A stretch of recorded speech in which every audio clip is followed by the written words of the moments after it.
Աստված հավատարիմ է, Դեյվիդ Վիլկերսոն, օր նոյեմբերի 25, ամբողջովին կախված նրանից։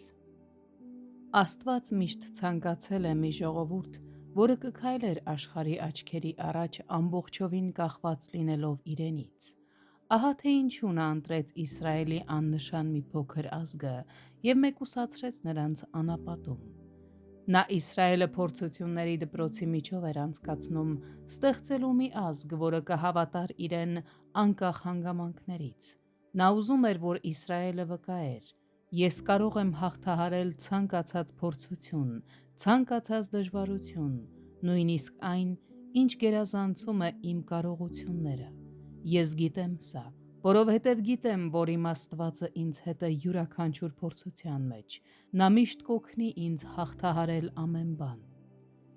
Դիտարկենք Մովսեսին տրված Աստծո խոսքը Իսրայելի մասին. «Եվ քեզ խոնարհեցրեց և սոված պահեց» Բ Օրինաց 8-րդ գլուխ 3-րդ խոսք։ Տերն ասում էր նրանց. «Ես էի, որ ձեզ փորձություն սահմանեցի, ոչ թե սատանան։ Ես ունեի ձեզ անհրաժեշտ ամբողջ հացն ու միսը,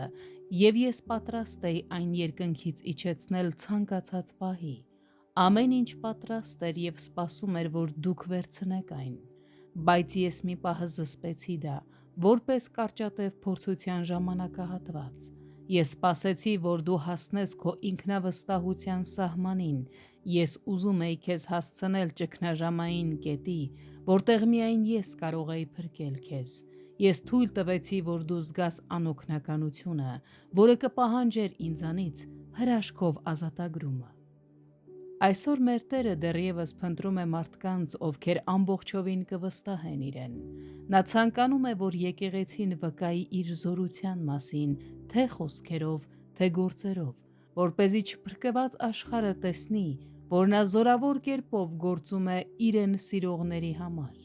Հոբը կարճ ժամանակում սարսափելի ողբերգություններ ապրեց։ Նա կորցրեց իր բոլոր երեխաներին, հարստությունը և առողջությունը։ Սակայն նա անհավանական հայտարարություն արեց, հատկապես հաշվի առնելով այն համատեքստը, որում նա խոսեց. «Նա գիտե իմ ճանապարհը, ինձ փորձելիս ես ոսկիի նման դուրս կգամ»։ Հոբ 23-րդ գլուխ 10-րդ խոսք։ Հոբի դեպքում Աստված վերականգնման և ազատագրման հրաշք գործեց։ Ուրեմն վստահեք նրան նաև ձեր դեպքում։